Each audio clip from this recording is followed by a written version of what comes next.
I spend basically every single day of my life talking to young female founders, and there is always one topic that comes up over and over again, which is imposter syndrome.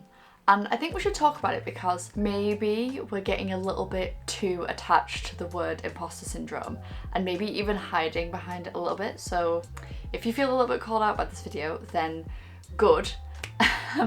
But I do think it's worth talking about because a lot of people struggle with it. I've struggled with it in the past, but I also feel like I've found a couple of ways that have helped me get over that imposter syndrome, or at least solve it for certain parts of my life, and I want to share that with you today. So if you don't know me, hi, I'm Elizabeth. I built my own business working from my laptop while traveling all around Asia, and I've been working on that for about a year now, and talk all about mindset, business, and just in general like personal growth and becoming a better person and business owner. So if you vibe with that, then we should be friends. So subscribe and, you know, do all of those fun things. But yeah, let's talk about it. Okay, so first things first, let's just be clear that nobody knows what they're doing, right?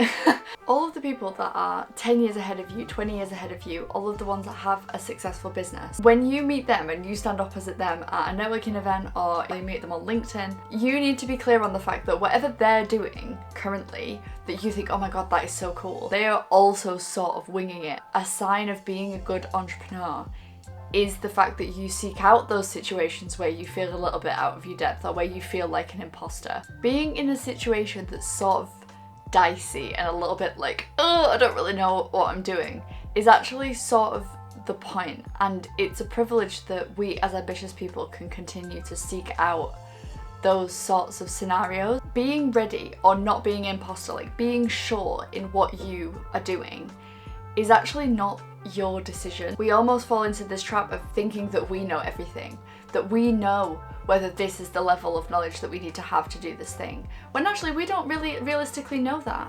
And it's not for us to decide, it's for other people and for the market and for the circumstances to decide. The only way to get that information is to actually put yourself or put your business or put your product out there.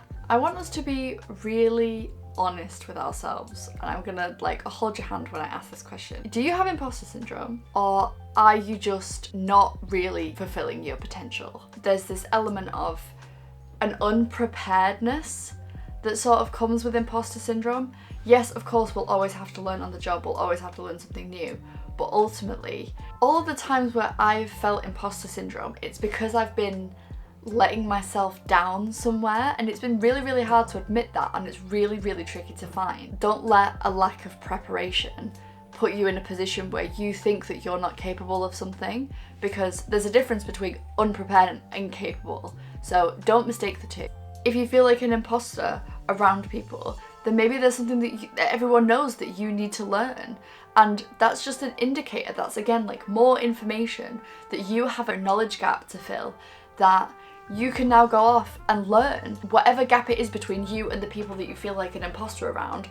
Identify what those differences are and make a conscious effort to learn and level up, and not just like sit in this like, oh, I'm an imposter and oh, I'm not sure. It's like, of course you're not sure because you're new to this, or you're in a like, newer position than most people are. But that doesn't mean you can't learn. That doesn't mean you can't speed run your success comparatively by putting in the effort to fill those gaps. That's all that imposter syndrome essentially is to me, is an indication that I'm either not fulfilling my full potential or that I have knowledge gaps that I need to fill. Sit down and objectively work your ass off. Like, leave nothing on the table in the next thing that you do, and come back to me and tell me if you have imposter syndrome, because my guess will be that you're too busy actually doing the work and putting your blinders on and going full force in the next thing that you do, that you don't have time to think about imposter syndrome. You're too busy shipping, testing, and getting feedback from the market of whether this thing is useful or not, or whether the business is useful, or whether your offer is useful. You're getting that information from the outside world, not from whatever is in here.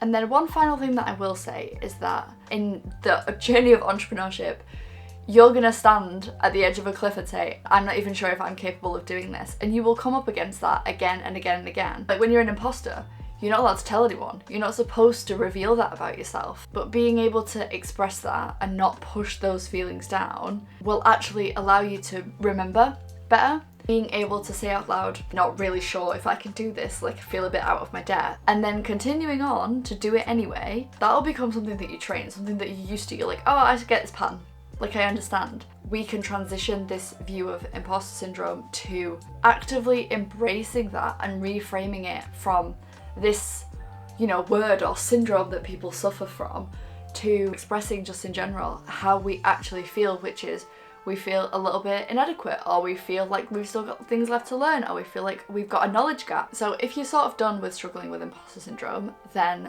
just remember that one, all of the people that you look up to actively seek out that feeling. We don't have the power to decide whether we're an imposter or not. We let the outside world decide that by putting what we need to put out there. Let's see this feeling, instead of hiding behind it, as an opportunity to see where we're letting ourselves down, where we're not fulfilling our full potential, and also where we have room for improvement. And also remember that it's kind of badass to just be really honest about how you're feeling, not only for yourself, but also for other people that might be in the same position, especially other entrepreneurs. Let me know if any of these points actually resonated with you, or what you think has been the biggest change in your like imposter syndrome journey. I feel like I don't really struggle with imposter syndrome that much, but I think that's probably because I've reframed it now, or maybe I'm just not playing big enough. What do you think? Anyway, if you enjoyed, please let me know. And also, if you're a young female entrepreneur, are you working on your own business, then please comment below so that we can be friends and I can hear what you're working on. But yeah, hope you have a nice rest of your day and see you later.